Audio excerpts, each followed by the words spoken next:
뉴저지 버겐 카운티가 11월 4일과 5일을 한인 투표의 날로 지정하고 한인들의 투표 참여를 당부했습니다. 캘리포니아 남부의 한인 밀집 지역 중 하나인 오렌지 카운티에서 산불 피해가 커지고 있습니다. 뉴욕에 도착한 평화의 소녀상이 13일 한인 이민사 박물관에서 거행되는 제막식을 앞두고 있습니다. 뉴욕시 서민 아파트 공급 정책을 비난하는 대규모 시위가 벌어지고 있습니다. 트럼프 대통령의 국정수행 지지율이 전국 50개 주에서 모두 떨어졌습니다. 이상은 이 시각 주요 뉴스입니다. 여러분 안녕하십니까? KBN 뉴스입니다. 11월 본선거가 이제 한 달여 앞으로 다가왔습니다.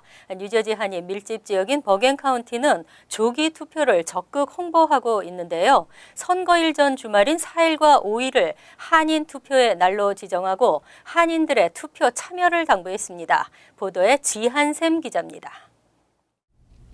버겐 카운티에서 한인 조기 투표의 날을 실시합니다. 오늘 시민참여센터에서 열린 기자회견에는 존 호건 버겐 카운티 클락과 지역 내 한인 단체장들이 참여해 한 달 앞으로 다가온 선거에 한인들이 적극적으로 참여해 줄 것을 당부했습니다. 존 호건 카운티 클락은 버겐 카운티 지역 내 한인 유권자 수는 지속적으로 늘어나 이제는 투표 결과에 큰 영향을 미칠 수 있을 만큼 성장했다며 이번에 조기 투표 신청을 받고 있는 만큼 많은 한인 유권자가 참여해 소중한 투표권을 행사하길 바란다고 말했습니다. A lot more Korean Americans can be involved in decisions regarding education. And finally, first time that I can remember, there's a Korean American running for state legislature, state assembly. So that's significant reason to get out and vote. 버겐 카운티 조기 투표는 10월 24일부터 투표 전날인 11월 6일까지 진행되며 해큰색 버겐 카운티 청사를 방문해 우편 투표 용지를 받아 기입 후 같은 건물 내 선거관리위원회에 제출하는 방식입니다. 특별히 11월 4일 토요일과 5일 일요일은 한인 조기 투표의 날로 지정했습니다. 토요일은 오전 9시부터 오후 1시까지, 일요일은 더 많은 한인이 참여할 수 있도록 오후 3시까지 시간을 연장합니다. 특히 대부분의 한인들은 선거 당일날 일을 하는 분들이 대부분입니다. 그래서 이번에는 선거일 바로 전에 미리 좀 투표를 하고 또 집중된 홍보에 의해서 많은 분들이 또 투표에 참여할 수 있을 거라는 기대를 또 하고 있습니다. 투표 참여를 위해서는 11월 17일까지는 주소지 변경과 유권자 등록을 마쳐야 합니다. 이번 선거는 주지사와 주 상하원의원, 시의원과 교육위원을 선출합니다. 투표에 관한 자세한 정보는 시민참여센터를 통해 받아볼 수 있습니다. KBN 뉴스 지한샘입니다. 캘리포니아주 북부 나파밸리 등에서 대형 산불이 발생해 10여 명이 사망한 가운데 캘리포니아 남부의 한인 밀집 지역 중 하나인 오렌지 카운티에서도 산불 피해가 커지고 있습니다. 보도에 김지수 기자입니다. 오렌지 카운티 현지 소식에 따르면 어제 오전 91번 프리웨이와 킵섬 캐년 로드에서 발화해 애너하임 밀스로 번진 캐년 파이어 2호 산불은 오늘 오전까지 진화율이 10%에 불과한 것으로 알려졌습니다. 현재 애너하임 힐스와 시티 오브 오렌지 지역의 건물 24채가 전소한 것으로 파악됐습니다. 인명피해는 확인되지 않았으나 소방대원 일부가 부상과 연기 흡입 등으로 후송됐습니다. 애너하임 힐스의 주택가를 중심으로 5천 가구, 1만여 명이 대피한 상태입니다. 소방관 1,000여 명과 소방헬기, 항공기 수십 대가 동원돼 이틀째 진화 작업을 벌이고 있습니다. 오렌지 카운티는 LA 근교에서 한인들이 많이 거주하는 지역입니다. LA 총영사관 관계자는 오렌지 카운티 한인회 소식통을 이용해 아직 한인 피해가 확인되지 않았다며 대피한 주민 중에는 한인들도 포함되어 있다고 전했습니다. 전날 애너하임 소방당국은 오렌지 파크 에이커, 노스터스틴, 이스트 오렌지, 잼버리 로드 등지에 강제 대피령을 내린 상태입니다. 불길은 산등성이를 타고 확산됐으며 이 지역에는 능선을 중심으로 규격형 주택이 다수 자리 잡고 있어 피해가 우려되고 있습니다. KBN 뉴스 김지수입니다. 일제강점기의 위안부 피해를 알리는 상징물 평화의 소녀상이 뉴욕에 도착했습니다. 이제 뉴욕 한인회 이민사 박물관에 설치돼 평화를 기원하게 됩니다. 뉴욕 한인회에 따르면 오는 13일 오후 6시 한인 이민사 박물관에서 거행되는 소녀상 제막식에 앞서 평화의 소녀상이 무사히 뉴욕에 도착했습니다. 이번에 설치되는 평화의 소녀상은 뉴욕 일원에 최초로 세워지는 것으로 미 전역으로는 LA 인근 글렌데일, 미시간주 사우스필드, 조지아주 애틀랜타 인근 브룩헤이븐 시립공원에 이어 이번이 네 번째입니다. 뉴욕 일원에는 지난 2010년 시민참여센터가 뉴저지 팰리세이즈 파크 국립도서관 옆에 위안부 기림비를 미주 최초로 설치한 이후 나소 카운티 아이젠하워 파크, 뉴저지 버겐 카운티 해켄색 법원 앞 메모리얼 아일랜드에 위안부 기림비 등 7개의 관련 조형물이 있습니다. 하지만 뉴욕 일원에 소녀상이 세워지기는 이번이 처음입니다. 소녀상의 단발머리는 부모와 고향으로부터 강제로 단절되었다는 상징이고 어깨에 있는 새는 세상을 뜬 할머니들과 현재 우리를 이어주는 매개체입니다. 꼭쥔 소는 일본에 대한 분노, 맨발은 고향에 돌아와도 편히 정착하지 못한 할머니, 나비는 환생과 희망, 자유와 평화를 의미합니다. 한편 뉴욕에 온 평화의 소녀상은 2011년 서울의 일본 대사관 앞에 세워진 소녀상과 동일한 작품입니다. 평화의 소녀상은 1년 전 중국 상하이에도 건립됐으며 올 3월에는 독일 비젠트에 유럽 최초로 평화의 소녀상이 세워졌습니다. 뉴욕시가 적극적인 서민 아파트 공급 확대 정책을 펼치고 있지만 그 실효성에 대해서는 부정적 평가가 나왔습니다. 시민들은 시위를 벌이며 시 정책을 비난했습니다. 9일 뉴욕시청 앞에는 뉴욕 시민 5천여 명이 모여 시위를 벌였습니다. 시위대들은 드블라지오 시장이 노인 및 서민들을 위한 아파트를 20만 가구 건설하겠다고 공약했지만 지켜지지 않고 있다고 주장했습니다. 이들은 뉴욕시의 노인 및 서민 아파트 공급 정책을 강력 비판했습니다. 대부분 브루클린과 브롱스 지역 주민들로 구성된 시위대들은 뉴욕시 주택국이 소유하고 있는 대지에 아파트를 건설해 노인 15,000여 명에게 공급하고 2만에서 3만 5천 달러 사이의 저소득층을 위한 아파트를 1만 가구 확충해야 한다고 강조했습니다. 또 뉴욕시 의회에는 뉴욕시 공영주택 지원기금 170억 달러 전액 통과를 촉구했습니다.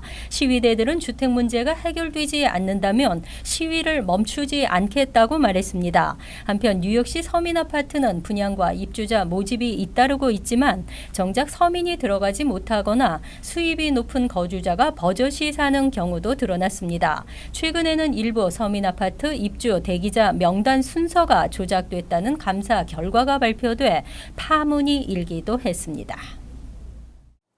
트럼프 대통령은 파리기후 협약 탈퇴 선언에 이어 친환경 정책 청정 전력 계획의 공식 폐기를 밝혔습니다. 오바마 전 행정부의 계획이 시행 2년 만에 무산됐습니다. 10일 트럼프 행정부는 오바마 전 대통령의 친환경 정책인 청정전력 계획의 공식 폐기를 선언했습니다. 2015년 오바마 행정부는 2030년까지 발전소의 탄소 배출량을 2005년 대비 32% 줄인다는 계획으로 청정전력을 시행했습니다. 하지만 트럼프 행정부의 오바마 지우개의 일환으로 시행 2년 만에 백지화됐습니다. 지난 3월 트럼프 대통령은 광산 근로자들의 지지 속에 에너지 독립 행정 명령에 서명하면서 미국의 에너지 규제를 없애고 정부의 간섭을 중단하며 일자리를 죽이는 규제를 취소하는 역사적인 조치라고 말했습니다. 트럼프 대통령은 대선 후보 시절부터 광산 개발 규제만 풀어줘도 수백만 개의 일자리가 생긴다고 주장하며 파리 기후 변화 협약 탈퇴를 공언했습니다. 지난달 렉스 틸러슨 국무장관과 맥메스터 백악관 국가안보보좌관 등이 잔류 가능성을 시사한 바도 있지만 이번 결정으로 트럼프 정부의 파리 협약 탈퇴 번복 가능성은 희박해졌습니다. 한편 2015년 지구 온난화를 막기 위해 세계 195개국이 서명한 국제협약 파리기후 협약에 트럼프 대통령은 지난 6월 탈퇴를 선언했습니다. 그동안의 녹색 성장 대신 기존 산업들과 화석 에너지 패러다임을 선택했다는 분석입니다. 좌충 우돌의 막말까지 트럼프 대통령 곁을 지킬 우군이 사라지고 있습니다. 국민들도 등을 돌리고 있는데요. 지지율이 전국적으로 하락하고 있습니다. 10일 여론조사기관 모닝컨설트는 전국 47만 2천여 명의 유권자를 상대로 트럼프 대통령이 취임한 1월과 지난 9월의 국정수행 지지율을 비교 조사했습니다. 결과 정도의 차이가 있을 뿐 50개 주와 워싱턴 DC 모두에서 지지율이 하락했습니다. 지지율이 가장 많이 급감한 곳은 뉴욕과 일리노이주였으며 가장 적게 떨어진 편인 루이지애나에서도 11%포인트나 내려간 것으로 조사됐습니다. 트럼프 대통령의 텃밭이라 알려진 테네시, 미시시피, 켄터키, 캔자스, 인디애나주에서도 모두 떨어졌습니다. 또 25개 주와 워싱턴 DC에서는 트럼프 대통령에 대한 국정 수행 지지율이 50% 미만으로 나타났습니다. 트럼프 대통령의 국정 수행이 못마땅하다는 응답이 미시건주 55%, 위스콘신과 아이오와 각각 53%, 펜실베니아 역시 53%로 나타났습니다. 와이오밍과 웨스트 버지니아에서는 59에서 60%의 지지율을 받았습니다. 모닝컨설트는 대통령의 국정 수행에 반대하는 유권자층의 비중이 1월 39%에서 52%로 올라갔다고 밝혔습니다. 뉴욕, 뉴저지 일원 한인은행들이 SBA 최강자임을 또다시 입증했습니다. 한인은행들이 SBA 융자 상위권에 줄줄이 이름을 올렸습니다. SBA가 2017 회계년도 1에서 4분기 SBA 7A 융자 총액을 대출 기관별로 집계한 결과 전국 100대 대출 은행 중 뉴욕, 뉴저지 7개 한인은행이 이름을 올렸습니다. 지난해에는 6개 한인은행이 포함됐었습니다. 한인은행 중 가장 높은 순위를 기록한 곳은 뱅크 오브 호브로 15위를 차지했으며 융자 건수는 406건, 융자 총액은 2억 6,382만 9,100달러를 기록했습니다. 퍼시픽 CD뱅크는 전체 순위 22위로 한인은행 중에서는 두 번째를 기록했습니다. 융자 건수로는 한인은행 중 3위이지만 융자 액수가 1억 9,163만 6,100달러로 상대적으로 많아 한인은행 중 2위에 올랐습니다. 다음은 한미은행으로 지난해 35위에서 28위로 껑충 뛰었습니다. 한미은행의 융자 건수는 260건, 융자 총액은 1억 5,830만 800달러로 나타났습니다. 뉴뱅크는 159건 1억 4,965만 7천 달러로 전국에서 29번째, 지점이 상대적으로 적지만 높은 실적을 나타냈습니다. 메트로시티뱅크도 35위에 이름을 올리면서 선전했습니다. 지난해 순위에 포함되지 못했던 노아은행은 48위로 껑충 뛰어올랐고 뉴 밀레니엄뱅크는 53위를 기록했습니다. 한편 100대 은행 중 1위는 지난해에 이어 올해도 웰스파고가 차지했습니다. 최근 집값이 상승하면서 변동금리 모기지 신청이 늘고 있습니다. 대부분의 한인들이 여전히 고정금리 모기지를 선호하지만 최근에는 변동금리에 관심이 많아졌습니다. 모기지 정보업체 인사이드 모기지 파이낸스는 올 2분기 변동금리의 모기지 승인이 직전 분기 대비 40% 증가했다고 밝혔습니다. 지난해 2분기 때보다 2배 이상 급증한 것입니다. 변동금리 모기지의 최대 장점은 고정금리에 비해 금리가 낮다는 점입니다. 실제 지난주 30년 만기 고정금리 모기지의 평균 금리가 4.11%였던 데 반해 5년 고정 후 변동금리 모기지는 3.38%로 0.73%포인트 낮았습니다. 최근에는 한인 대출자들도 변동금리 모기지에 관심이 높아지고 있습니다. 변동금리 모기지는 융자액 60만 달러 이상도 가능하고 100에서 200만 달러의 대출까지 필요한 사람들이 대출을 받고 있습니다. 50만 달러의 주택을 10만 달러를 다운페이하고 40만 달러는 융자를 받는다고 가정하면 월 모기지 페이먼트를 200달러 정도 절약할 수 있는 셈입니다. 고정금리와 금리 격차로 이자 부담이 적고 초기에 가능한 선에서 확정 비용을 줄일 수 있다는 점이 매력으로 꼽히고 있습니다. 실제 은행들은 고정식의 버금가는 월 페이먼트를 부담할 수 있는지 따진 뒤 변동금리 모기지를 승인해 주고 있습니다. 한편 전문가들은 고정금리와 장단점을 비교해 신중하게 선택하라고 조언했습니다. 외국인들의 미국 부동산 투자 규모가 연간 1,500억 달러를 넘어선 것으로 전망됐습니다. 중국인들의 미 부동산 사랑의 열기도 식지 않고 있습니다.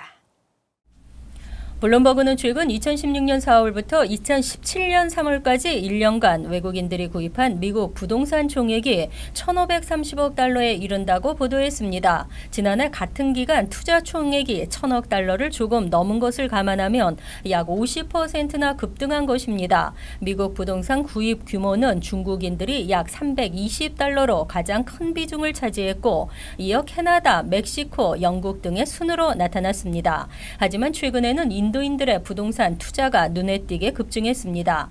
다만 중국인들의 경우에는 투자 규모는 크지만 투자 비중은 크게 감소한 것으로 나타났습니다. 중국인들이 미국 부동산 사랑은 여전하지만 캐나다, 영국, 인도 등 다른 국가들의 투자가 더욱 큰 폭으로 증가하고 있기 때문입니다. 블룸버그는 중국 정부가 올해 초부터 강화한 해외 투자 규제 등으로 투자가 급감할 것으로 전망했지만 결과는 그렇지 않았다고 전했습니다. 중국인들의 미국 부동산 구매가 늘어난 것은 10년 새 3배로 늘어난 유학생들의 부모들이 적극적으로 주택 구매에 나서고 있기 때문으로 전문가들은 분석했습니다. 간추린 소식입니다. 하와이 대학이 교직원과 학생들에게 만약 북한 핵 공격이 일어날 경우에라는 제목의 이메일을 발송했습니다. 이메일은 북한 김정은 정권에 의해 탄도미사일 또는 핵 공격이 발발하면 비상 사이렌에 따라 관내에 적절한 대피소를 찾도록 한 지시사항이 주 내용으로 알려졌습니다. 랑킴 뉴욕주 하원 의원이 보좌진을 전면 재개편했습니다. 수석 보좌관의 토니 카오, 대민 담당으로는 김가은 씨와 챙 주오를 임명했으며 테레사 타이를 입법 보조원으로, 에릭 메이어는 커뮤니티 보조원으로 고용됐습니다. 김 의원은 새로운 보좌진들과 함께 지역구 주민들을 위해 더 열심히 일하겠다고 밝혔습니다. 방미중인 국민의당 정동영 의원은 지난 6일 한국전 참전 용사인 찰스 랭글 전 연방 하원 의원과 만나 한반도 문제의 평화적 해결책을 모색하는 자리를 가졌습니다. 정 의원은 북한의 핵미사일 도발로 인해 극단으로 치닫고 있는 한반도의 긴장 상황에 대해 설명하며 랭글 의원과 논의했습니다. 에어비앤비는 워위크와 파트너십을 맺고 사무실 사용 예약 서비스를 확대합니다. 젊은 비즈니스 여행객을 겨냥해 숙소는 물론 업무용 책상과 와이파이, 회의실 등을 구비하고 뉴욕, LA, 워싱턴 DC뿐 아니라 런던과 시드니 등 전 세계 6개의 대도시로 확정할 예정입니다. 이미 비즈니스 트래블 레디로 책상과 와이파이가 설치된 주택을 검색할 수 있습니다. 환율과 증권 소식입니다.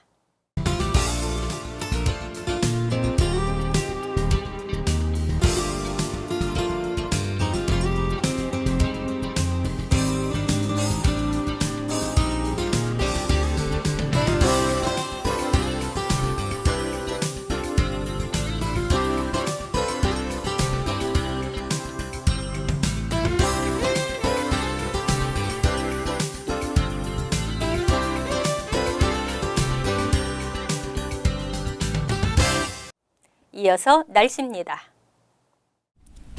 수요일은 흐리고 오후에는 비가 내리겠습니다. 낮 최고 기온은 72도, 섭씨 22도, 밤 최저 기온은 56도, 섭씨 13도로 예상됩니다. 목요일은 차차 개이겠고 간간히 흐리겠습니다. 금요일은 대체로 맑은 가운데 가끔 흐리겠습니다.